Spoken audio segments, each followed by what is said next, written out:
What is good, and welcome to episode 389 of the most black and gold podcast on the internet. That's right. This is Defenders of the Bank, and we're kicking it old school. That's right. Recording right after the match. This is something we haven't done in quite a while, but we've got a pretty darn good reason for it. We're not going to be around tomorrow. We're going to talk about that in just a second. Well, who are we? You know my voice. It's the Scarf. J.R. Liebert coming to you live, not from BMO Stadium, but still live from Lawndale. And across the interwebs, ladies and gentlemen, I give you my broadcast partner for tomorrow. We're going to have a whole lot of fun. One Christian Philly Philemon. Hello and good evening, Los Angeles, the city of champions. It's been a really good weekend. If you live here in LA, if you're from LA, if you support teams out of LA, we had all kinds of great things going on, Scarf. The Dodgers win the World Series. The Rams are kicking some major butt, and LAFC moves on to the next round, taking the black and verde and making them black and blue. And I got to tell you, it feels good to be wrong, doesn't it, Scarf? Neither of us got the scoreline right, and I'm so thrilled. What a game. It got a bit hairy at times, but we advanced in Vancouver in a couple of weeks. And I made a promise on the last pod. I'm the carrot top of the LAFC pod fam. I love props. It's just what I do, whether it be Hello Kitty, whether it be Funko Pops, whether it be, whatever the case may be. So bear with me while I set the stage for my carrot topping. All right. Well, listen. I just want to take us. Oh boy, here it is. Philly's got his broccoli. Now, there's those of you out there that listen to the pod because for the first 3-4 years of our lives, we created audio, and then we started getting our ish together, and now we are on YouTube. But still, our audience, for the most part, I look at the numbers fairly frequently. Most of y'all listen to us rather than look at us. So if you listen to us, I would say watch this one, because in my hand, I've got a head of broccoli. In my hand, I've got broccoli. In the other hand, I've got a scissor. So what did I say on the last pod, Scarf? You said you were going to chop the head off the broccoli. Yep. And therefore, I am going to do that. And I'm going to periodically munch on the broccoli as the pod goes. Don't worry, I'll hit mute. And here we go. The scissor, LAFC. The broccoli, Austin. There's children's scissors? What's going on with your scissors? No, they're surgical scissors, because how else am I going to cut through this? Yeah! There you go. Broccoli cut. And now for a nutritious snack. Oh, Ben's got it right. You're chopping broccoli. I'm chopping broccoli. Chopping broccoli. Listen, I was right for most of the match. And then Jeremy Abobasi had to go and ruin everything off of a beautiful run by Mark Delgado. I had 3-1. And, oh, by the way, I did say this match would be a lot easier than a lot of people thought it was. And, yes, while Austin kept the pedal on the metal, or pedal to the floor, for the second half, it was still 3-1 for almost all of the second half, which was the scoreline I thought. I said LAFC might put up 2 or even 3 early on, which we did. I kind of like the way I thought this match would turn out, because it had a lot to do with what I said during One More Sleep. Philly, I was giving you credit as well. 21st minute, a quick counter. You said catch them on the counter, and they absolutely did. How much more time do you need to chew that broccoli? You good? Are you ready to? I've got a whole lot of broccoli to consume for the duration of this pod, but for now, I've bitten off 2 pieces of broccoli and I've chomped them. Hold on a second. Wash it down with some very, very thirst-quenching Topo Chico. Sounds good. Hey, listen. By the way, Topo Chico, we're still available for sponsorship opportunity. We are still available. Our good friends at Liquid IV, we're still available as well. Listen. We are doing this the day of the match, the night of the match, like we used to, by the way, for the first several years that we did this. We are doing this because Philly and I will be unavailable to record tomorrow.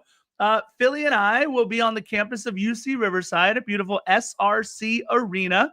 And Philly's got the play-by-play, and I've got the analyst role. And it's going to be a lot of fun calling UC Riverside Highlanders men's basketball on ESPN Plus. So make sure you check that out. Philly, who do we have on the docket for UC Riverside tomorrow? It's the start of the Gus Argenal era. The Mike Magpio ship has sailed to the Atlantic 10 to now take the helms of the Fordham Rams, a perennial cellar dweller in the Atlantic 10. Now we hop on the Gus bus. Gus Argenal took Cal State San Bernardino to the D2 Final Four recently. He's won 50 games there in the last 2 seasons and coached under Eric Musselman, who is now the head men's basketball coach at USC. He was with him at Arkansas and Nevada. He also played at UC Davis, where he still holds the single game record for most assists in a matchup. And there you have it. So college basketball, one of my favorite things, period. But people aren't here to tune in to UC Riverside Athletics. But shout out to the Highlanders. They're here to talk us whooping that Austin ass, baby. I didn't buy broccoli to talk about UCR. I bought broccoli to talk about how we beat Austin and how we ended their season.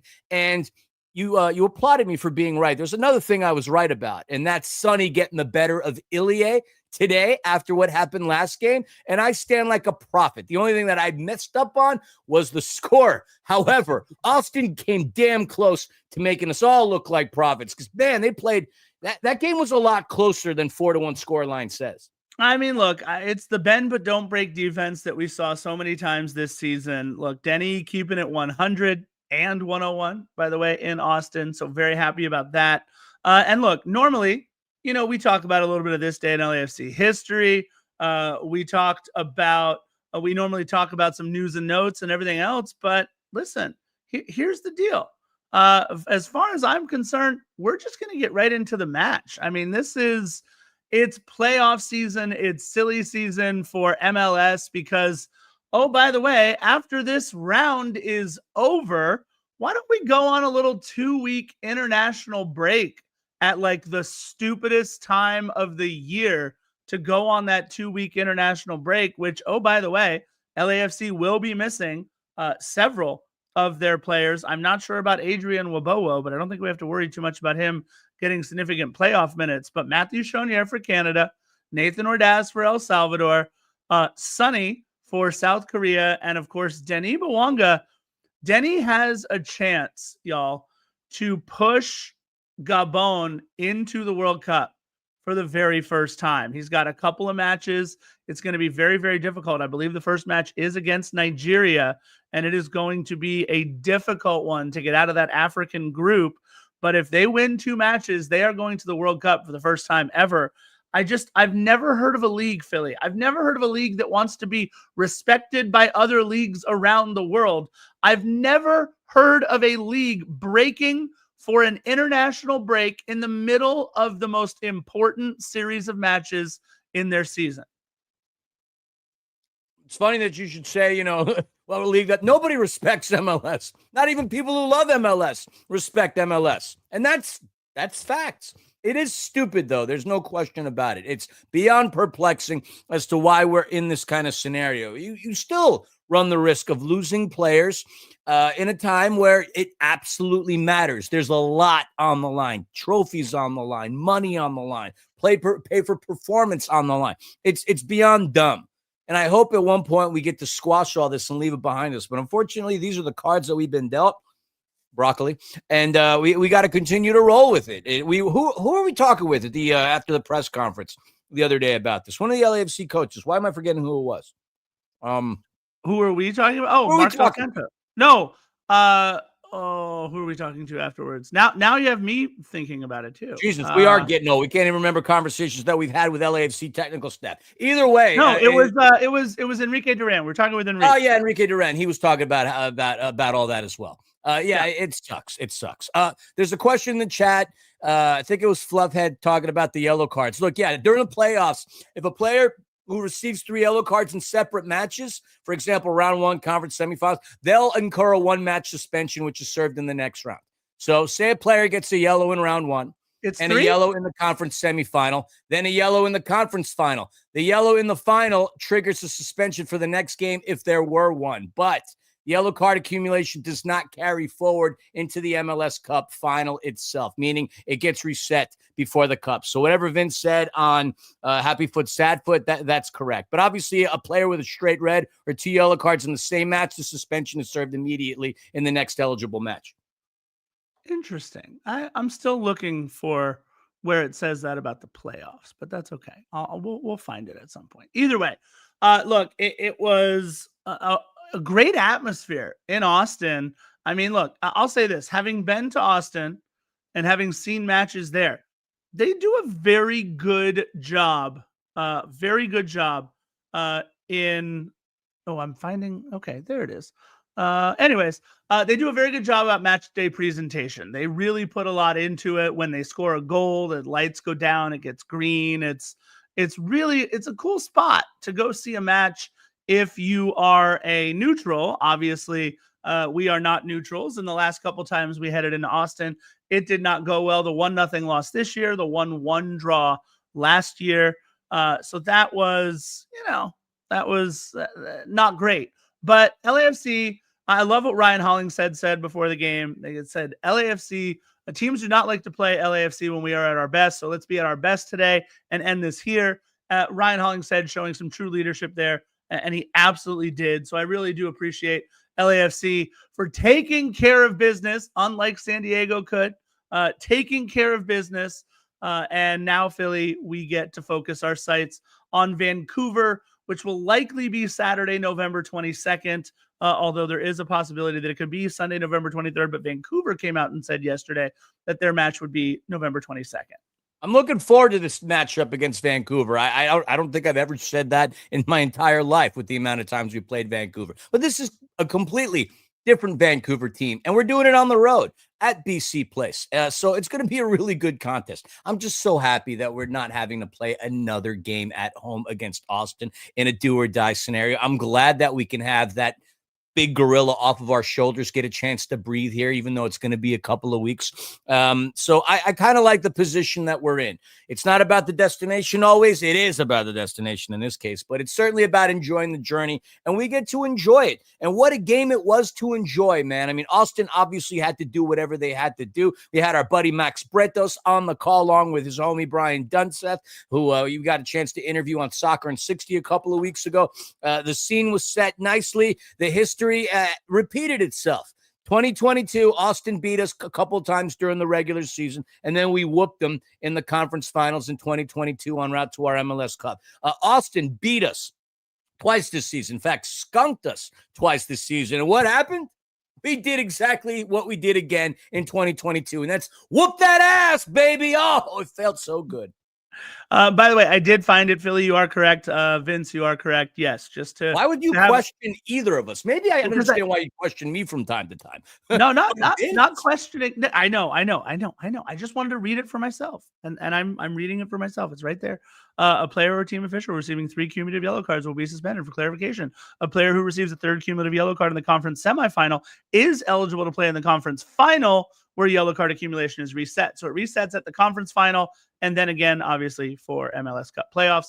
Just don't get a red, folks. That's the whole thing. Don't get a red. Well, it was smart as to why we subbed off Sergi Palencia at some point within the second half. Because he obviously got one the previous match. We have no player moving forward with more than 1 yellow card. So that's the thing. And by the way, again, Philly is from time to time literally eating raw broccoli during the course of this episode, just in case. I'm really down to the final piece of the head of the broccoli. So I'm going to go mute because nobody wants to hear me chewing. But I think the stalk is where all the nutrients are in. So you should probably finish the stalk by the end of this whole episode too, I think. I mean, there it is. There you go.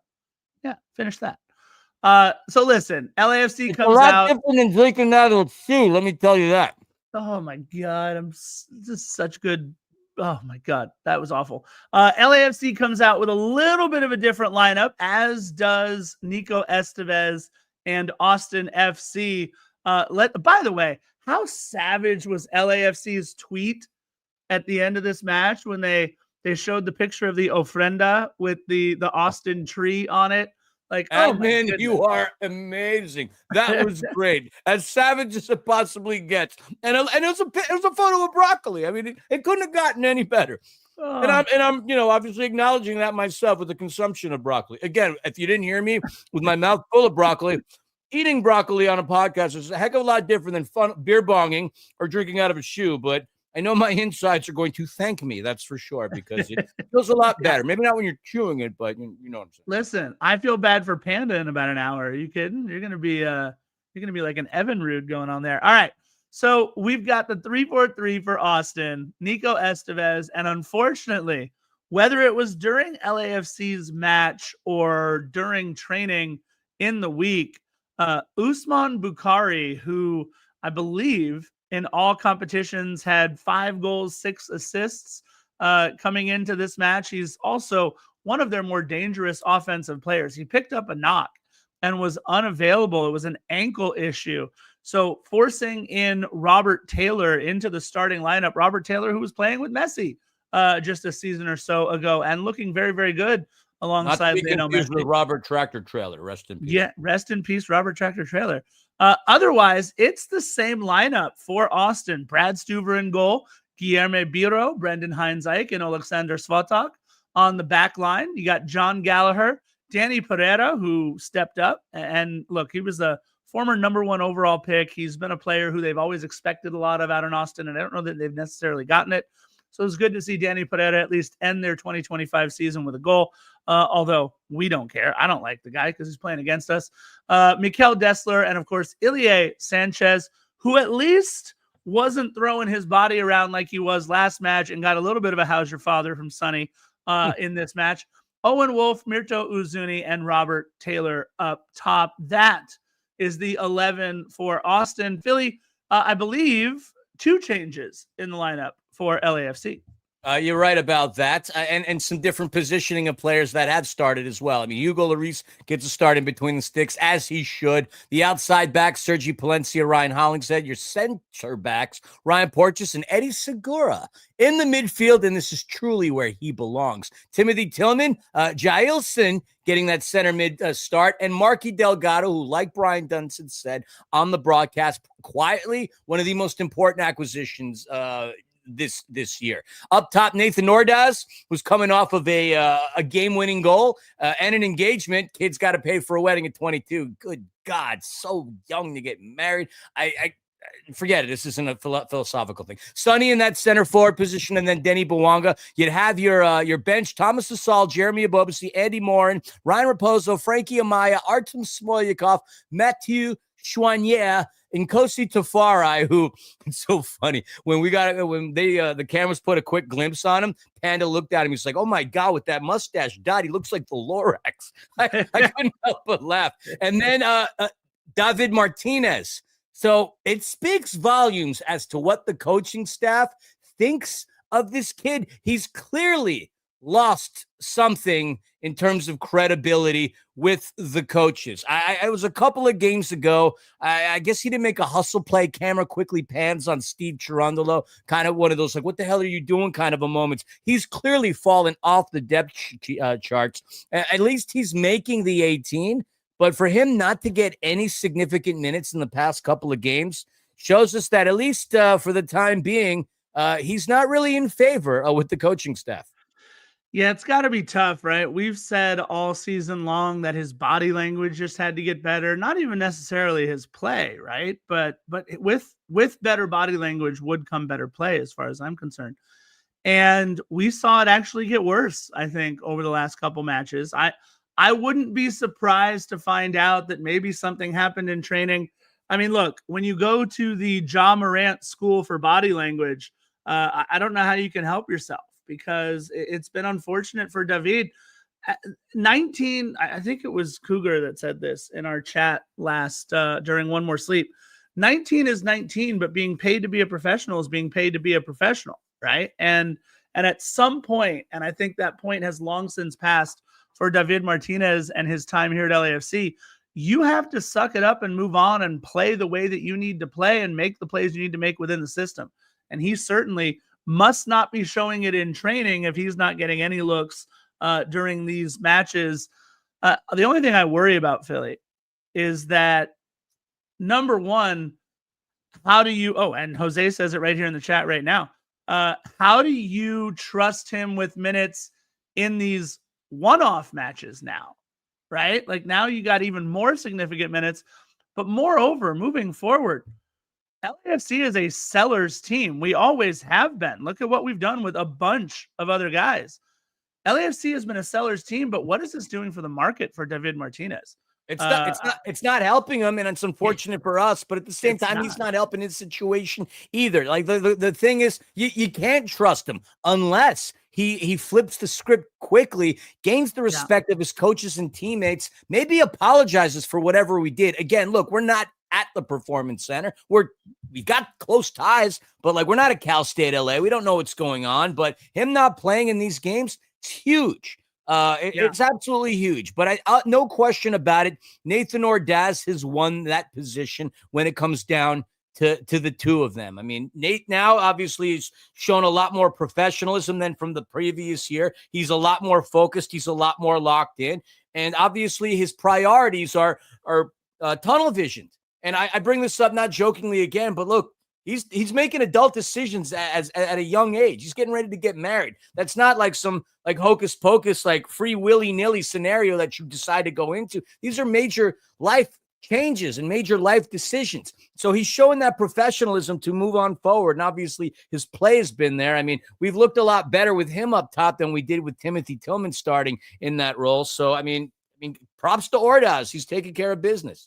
Philly, just to be clear, you classified that as a hocus pocus free willy-nilly situation. I like that. That's a new one. Getting engaged? Yeah, that's a new one. I mean, look, it's not a decision anyone should ever take lightly. No, I mean, no. That's fair enough. All right, let's get into. Well, I'm 1 for 2 in that world. If anybody kind of knows how good and bad. Listen, being 1 for 2 is fine as long as the one is the last one, and you did that. I agree. I'm not trying to go through. I'm not trying to bat 333. No way, dude. Yes. Listen, Philly put it out there in the chat, so I'm just gonna say this. Yes, I drove 23 hours to Vancouver. It was fantastic, except for the amount of snow that I hit in Portland, going through Portland. That was a little much. And it's nice because I always think about my last time I drove up through Portland or through to Vancouver. Is I was on the phone with my dad for a bunch of that one, so it was really nice. It was really nice to think about me driving back up there. Brings back a lot of good memories. I will say it is a beautiful drive. I literally was there for 48 hours and I drove for 40. It's like 19 and a half and then 23 on the way back. So I drove for like 42 hours and I was in Vancouver for 48 hours and it was 100% worth it. And I also vowed I will never do it again. So there's both sides of that coin. It was a fantastic time, but I'm never going to do it again. Philly, we didn't have any Denis Hold on, Scarf. To David Guzman, 1063 in the chat. He states that he drove. My girlfriend suggested going to Vancouver and driving to Niagara. Tell your girlfriend that it's about 2,663 miles to get from Vancouver to Niagara Falls. You're better off flying to Montreal and then driving that way. Or upstate New York, go to Cooperstown and then drive there. That seems more feasible. If you're going to drive up to Vancouver and then drive to Niagara, you have a really good car that you depend on, a lot of resources, a lot of patience, and a lot of vacation time. I don't even know how long it would take. I mean, I know you can map it out on like Google Maps, but to get from Vancouver, which is like the westernmost part of Canada, to Niagara Falls, which while it's not the borders the state of New York, just to put it into perspective for you. Yeah. You're on the other side. Someone tell your girlfriend. They're not as close. Canada, while Robin Williams did call Canada a loft apartment over a really great party, it's not very close to each other, that being Vancouver and Niagara Falls. Philly, we are officially off the rails, says Ruben. We got to get back on the rails. He's right. No fireworks from Denis Bouanga or Sonny in that first match, even though we won 2-1.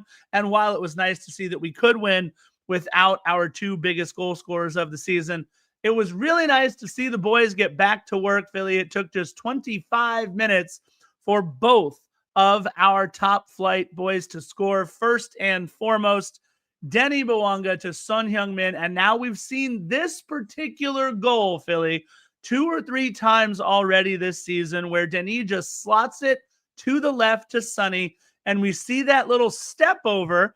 We saw him roof one on Zach Steffen, I believe, just a couple of games ago with this exact same move. And this time, instead of roofing it and Stuver's got to stay in a spot, he goes low and opposite corner across the mouth of goal.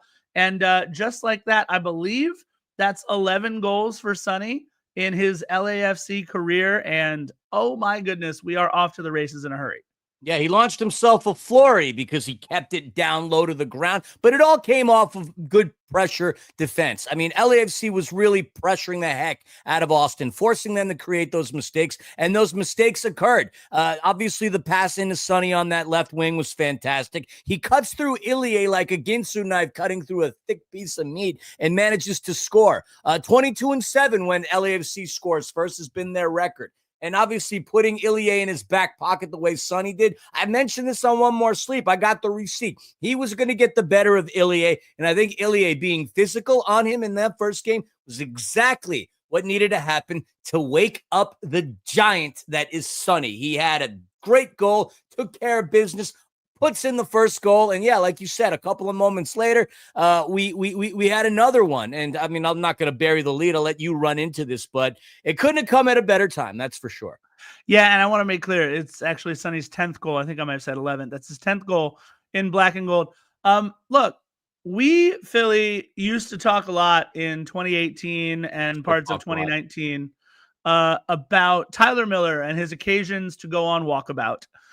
There would be times Tyler would be so far out of the box that we were wondering if he was trying to play midfield or maybe even forward from time to time.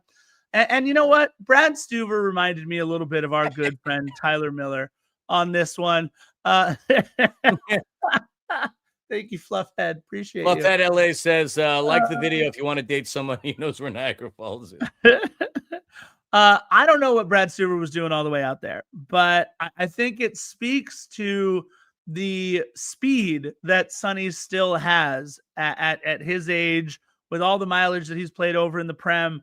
Coming over here, I don't think the opposition realizes until you go up against it for the first few minutes how fast Son Heung-min really is. And I think that's what kind of caught Brad Stuver unawares. He was way, way out. And Sonny Stuver was trying to walk to Niagara Falls, says Ben. I love it. Look, to Sonny's credit, he tried to get the shot off. It got blocked, but luckily it came right back to him. And he had the poise and the incredible footwork, Philly, to quickly switch, cross it over to Denis. And Denis actually kind of let the defender settle in for a little bit and then just hammers it home. I remember there were a couple of times where Carlos Vela would do something like that.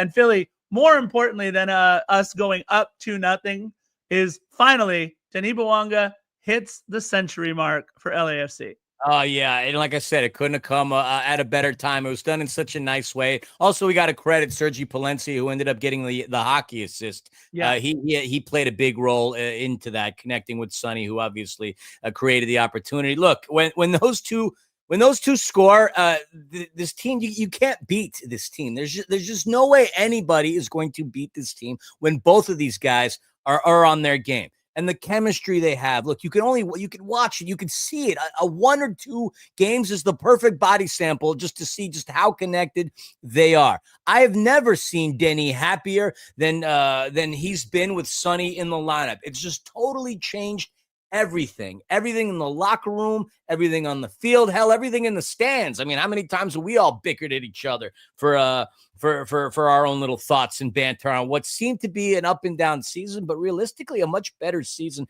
than we all would have anticipated. A damn good year, but look, $26 million went into this acquisition, and it was worth every single freaking penny.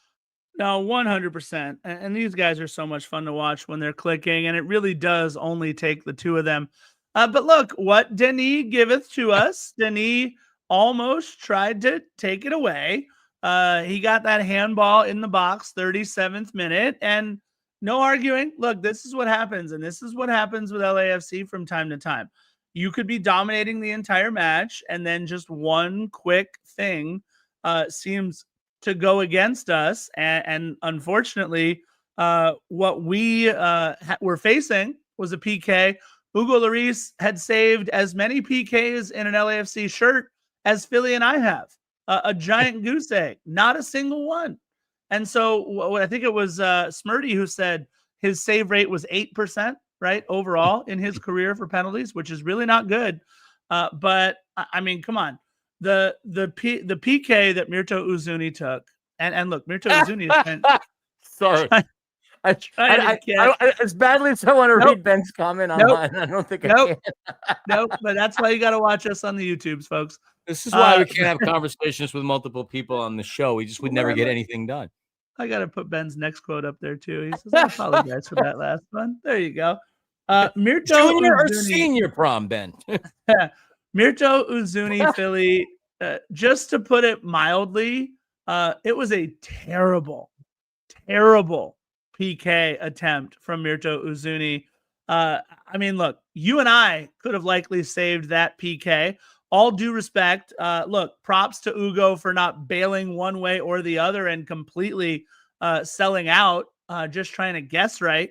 He waited, he read it, and just like that, Ugo has his first PK save for LAFC. We had even joked, right, with Smirty, and we had talked right at the end, Philly, about how were we going to sub Tomas Hasal if this thing somehow went down to PKs?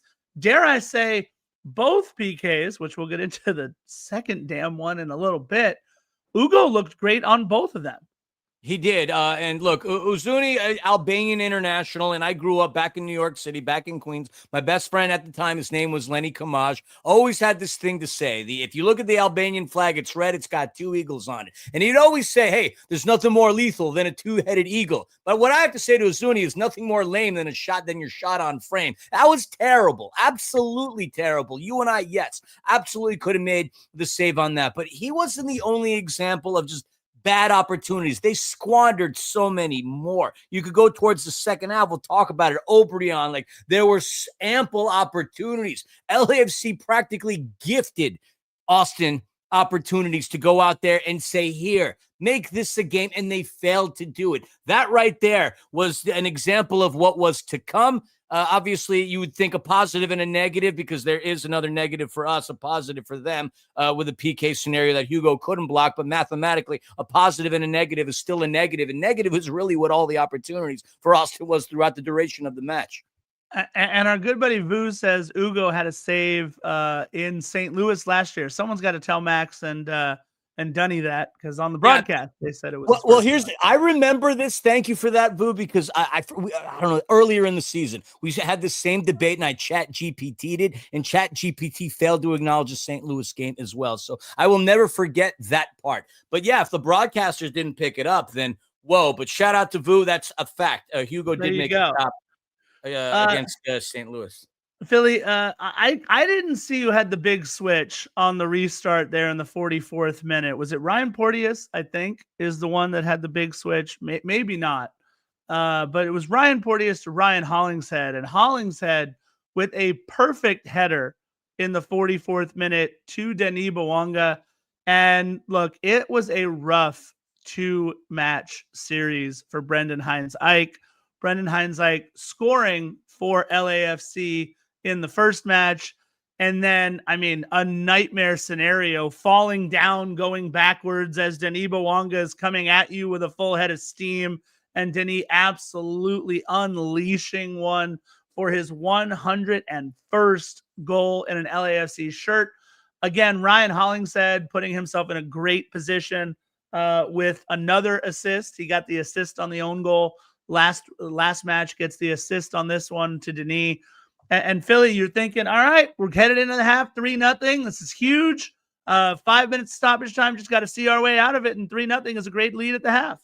Yeah, got to have this team go into the locker room demoralized, to have Denis Thielen being a centurion. You got Denny the Destroyer with 100, and now Denny the Dalmatian with 101. Shout out Chris Lafferty on that. But no, it was, of course, it's LAFC, and when we say we're the team that beats ourselves, it's moments like that that truly show that we beat ourselves, because it wasn't a moment that was created by Austin. It was just a mistake. Porteous catches Biro. I mean, when he jumped up, I mean, it was just kind of like an awkward like arm movement that caught him in his grill piece, and he went down to the ground. Obviously, him going to the ground is what even brought this to the attention of the officials. They went to the VAR. Luckily that, luckily they didn't give him a red for that matter. I mean, I get it. Sometimes when you jump, your arm's in weird positions, but I mean, come on, in a scenario like that, kind of should have done a little better, but who am I to say anything? Porteous up until this point has been a killer for LAFC, between assists, between defending behind, not losing his cool back when we played San Jose when Chicho Arango tried to fight him. Yeah, he messed up, and they didn't give it to to Uzuni. They gave it to Dani Pereira, who was back there on Austin in 2022 when we whooped that ass again 3-0. And this time he buries the PK, although Hugo did get his hands on it. It's 3-1. Austin has a pulse. And again, what a stupid way to close out the half. Instead of the Black and Verde being demoralized heading in the locker room, now we've given them that glimmer of hope. This was almost a game, and we didn't want that. Didn't want that at all. No, and look, if Austin would have been able to finish a couple of chances in the second half, we would be talking about this thing 3-3 going into PKs at the end of it until Jeremy spoken. But I'll play it on that I do have to say, I didn't love the game from Ryan Porteous on this one. He had created a foul for an unnecessary free kick. And there were just too many opportunities. I think the one thing that Ryan Porteous is still learning about Major League Soccer is that while it is a physical league, the referees are looking especially to center backs when they initiate contact. And I think there are just too many times where Ryan Porteous is initiating the contact, trying to play physically, but really doing it a little bit more overtly, I think, than he can get away with in MLS. And I did not think this was a great match. I mean, I think he's kind of setting the tone a little bit. Obviously, the team knew that Austin wanted to be physical. Ilie made that very obvious when the game started the other day. Sergi Palencia obviously got back at him, but I mean, he's just establishing himself and showing, hey, look, we're not going to lose any ground. But yeah, I mean, to your point, not the position to be in. But overall, I didn't think he had a terrible game. I mean, he got a fair amount of touches on it. His passing was pretty good. I mean, he created the opportunity for Hollingshead that led to the goal by Denis. I mean, overall, if I had to rate him, I'd probably call him, I don't know, like a low 7, if anything, on a scale of 10. Yeah, and look, I would always defer to Ben's high school ranking, what a low 7 really means. But either way, I do think, look, I think Porteous has been a revelation for us. I think he's still learning how to be physical. And look, you're absolutely right. It was one of my keys to the match coming into this one that we needed to set the tone. I just think he was doing it a little too overtly. By the way, Denis Bouanga, with his 10th goal, becoming the active leader in goals scored in the MLS Cup playoffs, passing Jordan Morris. He now has 10. No other player in Major League Soccer has 10 goals, active player anyway, has 10 goals in the MLS Cup playoffs. He's tied for 6th all time. One spot above him with 11 goals would be his assistant coach, Ante Razov, which is it's pretty cool. Ante was a very, very good MLS player in his own right. Chicago Fire were competitive. Yeah, I mean, he was the star on a team of several stars with Hristo Stoichkov and several others on those great Chicago Fire teams. And yes, the Chicago Fire had great teams. Go back, take a look. Bob Bradley. Back in the days when Burger King was a prince. I agree. Yeah, Bob Bradley was coaching those teams. So look, when he had hair. We go into the half. He did have hair. That's true. We go into the half up 3-1. Brendan Hines Ike makes a nice little play to get Timothy Tillman a yellow card about 8 minutes in. And I really felt like for the first 10, 15 minutes or so, Philly, of the first half, Austin really pressed a lot of the right buttons, really threw a lot of bodies forward. But I knew eventually, look, if LAFC just figured it out, how to weather that storm a little bit, that once you get into a track meet with LAFC, it's not going to go well for you. And I did, by the way, I did snicker just a little bit when Ilie Sanchez picked up that yellow card in the 63rd minute. But by the way, he picks up a yellow card for what might have been his softest foul on Sonny over the course of the two matches. But either way, now he's got to play a little bit more careful. And it actually opened up something just right after that. A beautiful attempt by Nathan Ordaz, but that one just across the mouth of the goal, no good. But I liked how LAFC responded, Philly. After those first 15, 20 minutes, LAFC really weathering the storm well. Well, I mean, yeah, but the most important part, the most in the 69th giggity minute, the goal that opportunity, I shouldn't say the goal, the opportunity that arose for Austin could have been a complete and total game changer. There's a ball that deflected, and Obrian catches it in the box with the chance of a lifetime. And he puts literally nothing on it, like nothing. It might have been the easiest save after the penalty kick that Hugo Lloris had to make. If Obrian or anybody else, if Obrian had a second attempt at it, that's a goal. If anybody else had a look like that, that's a goal. That should have been 3-2. The game should have been tied. I mean, Austin blew this game. We handed it to them on so many occasions, and they squandered every single opportunity. At that point, after the Obrian miss, I don't know if you believe in the soccer gods or Carl or whatever the case may be. At that point, I'm sure a good majority of us probably felt a lot more comfortable thinking that, all right, we're going to walk away with this one. If they can't bury that, then forget it. They're not going to do anything later on in desperation mode. He converts right there. We're talking about a whole new ball game, and I think we completely crumble, conceding late, possibly going to penalty kicks. Listen, I think Austin struck at the right time too, right? Because just a minute before that, and Obrian, oh my God, like he's going to see that in his sleep. Just a minute before that, Ilie Sanchez comes off for Austin. They obviously get much more offensive with Haider Obrian and several other players coming on. But LAFC also took off Sergi Palencia. He was on the yellow card. Put on Artem Smolyakov, Nkosi Tafari, and Andy Morin. Gelson Ordaz and Sergi come off. And so they struck at the right time. You're asking three players who just got onto the pitch to defend a counter. And by the way, that counter was executed very, very well. A little touch by Mirto Uzuni in the box to get that ball over to Obrian on the opposite side. A really well-run counter at the perfect time. But then after that, I'm sorry, LAFC playing on tilt for a little bit. Andy Morin gets a yellow card for a silly foul on Denny Pereira. And then LAFC getting lucky once again. If Julio Cascante's shoulder is back instead of leaning all the way in, we're talking about 2 goals in 3 minutes that Austin should have had. The Obrian goal in the 69th, and CJ Faudree, who checked in that same substitution window, CJ Faudree puts it in the back of the net after a spill on the save by Hugo Lloris, a perfect free kick. But all of it moot because Julio Cascante, who just came into the match in that same substitution window, as Philly would say, got a little froggy trying to leap from pad to pad a little bit early there. And that, unfortunately, I felt like after those 2 opportunities went squandered by Austin, I felt like that might have been the nail in the coffin. They saw it was 3-1 still in about the 75th minute, and it's got to be tough sledding from there. Oh, tough sledding indeed. Real quick, we talk about Nkosi Tafari. I love his hairdo. I absolutely love his hairdo. I love his style. It's different. But can we all agree that with him dyeing the mustache, tell me it doesn't look like the Lorax? But see, you got to put them up side by side, Philly. I know. I was trying to find the photo in the interim, but that's what it reminds me of. The mustache. I think it's the Lorax. Listen, I like it. He's the Lorax. He speaks for the trees. As long as Nkosi Tafari didn't head the ball back down to the opposite team again, I'm perfectly fine with Nkosi Tafari. I do love Nkosi Tafari, though. He's certainly earned my respect. I had a great conversation with him when we interviewed him from Soccer in 60. Very cerebral individual. I like the kid a lot. He's definitely a good dude.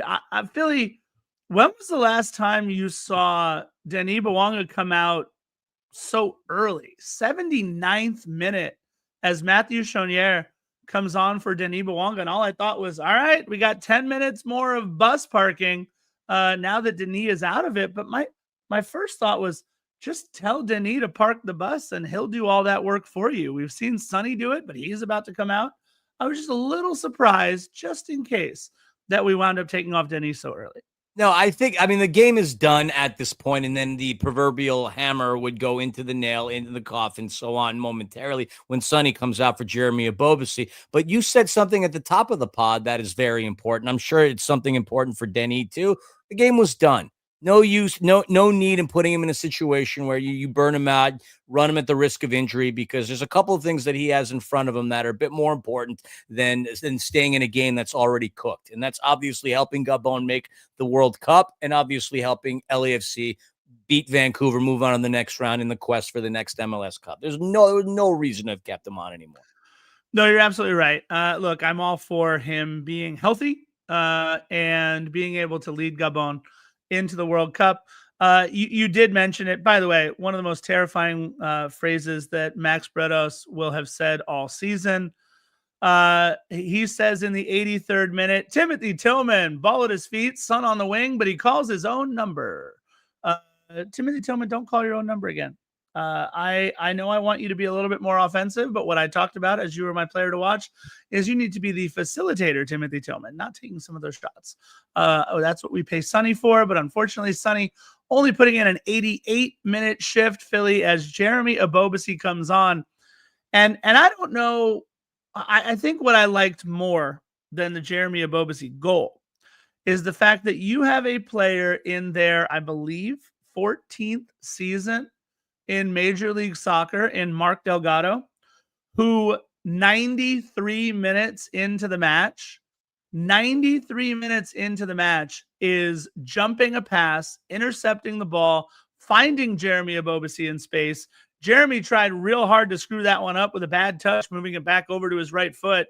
But what an incredible piece of intercepting that ball and taking it straight forward through to Jeremy Ebobisse.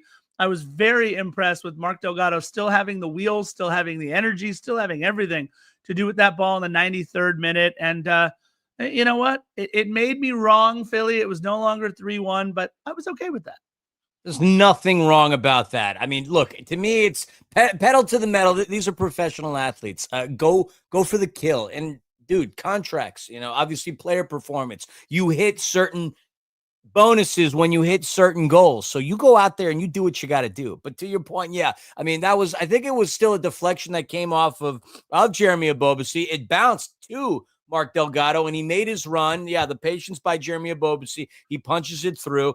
I love the patience that he had there, but going back to like the regular season, everybody talking that the Galaxy was a bad team because Ricky Pooch was hurt. They got rid of Gaston Brugman. But truthfully, I think the reason why the Galaxy were as bad as they were because of the lack of a solid midfielder like Mark Delgado.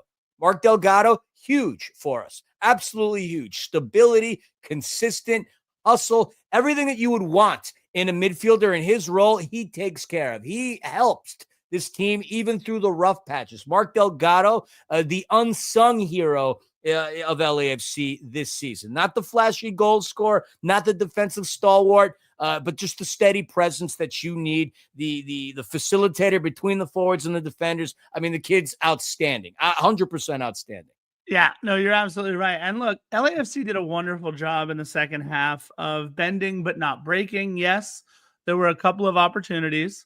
But that being said, no goals allowed in the second half. The only time that we allowed a goal in this match was on the second bite of the cherry at a PK.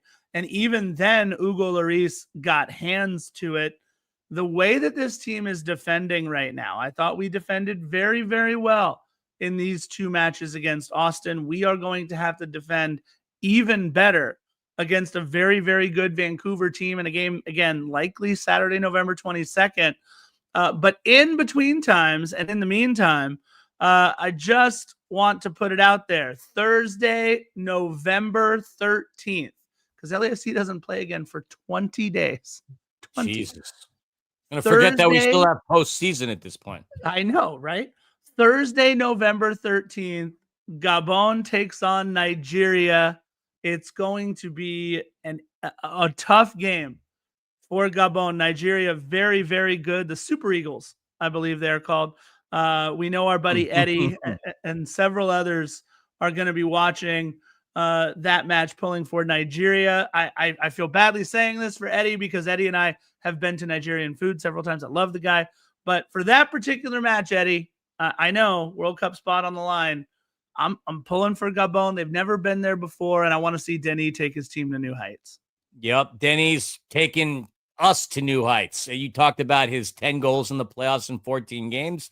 Here's a fun stat for you. He just surpassed Jordan Morris with that number. So that's pretty darn cool for any member of LAFC to pass any Sounder, period, when it comes to statistics. But yes, we have that to look forward to. It just feels pretty good to not have to worry about going back to BMO for a do or die type game. It really does. And not saying it entirely because, our credit card would have been charged otherwise. Yes, that is a reason why I'm feeling pretty good. But at the same time, we get a break. Let the other teams, well, not Vancouver, but let's enjoy the show. Let's enjoy the playoffs. Let's see if San Diego can continue this magical run. At least now we get to sit here, ponder, watch, and judge, as opposed to sit there, complain about a performance. Could you imagine how awful we'd be feeling right now and how much yelling we'd be doing if we blew that 3-0 lead? I would be beside myself, but we don't have to worry about that because we got a darn good team. Amen to that. And what we don't have to worry about is our streak being busted. The only team in Major League Soccer, the only team to make the conference semifinals all 4 of the last 4 years, 22, 23, 24, 25. But y'all want Steve Cherundolo out of here. So, okay. All right. He's leaving. Doesn't matter. Fantastic game for LAFC. And now they get a 19-day rest. They play again in 20 days. Don Garber, you and your infinite wisdom, even this somehow surprises the hell out of me about how stupid that you could be. But I do want to ask everybody to just do one thing. Go to MLS's, I believe it was Twitter. It might also be on Instagram. They did a post for Halloween.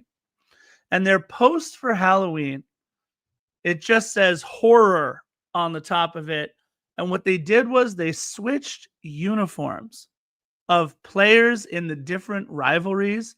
Oh, yeah. I almost threw up all over my kitchen table when I looked at a post that showed Ricky Pooch in the black and gold and Sonny with an Herbalife sash on.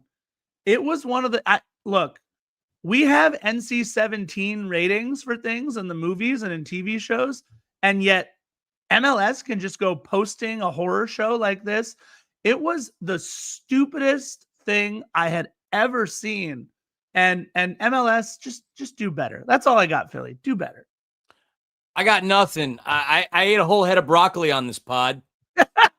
so that's a first. And yeah, if you missed that, just go to the beginning of the pod. For about 15 minutes, I'm eating broccoli. Yeah, you can hear it the whole time. All right, y'all. This has been episode on a portion of it. Come on. You did. This has been episode 389 of the most LAFC podcast on the planet.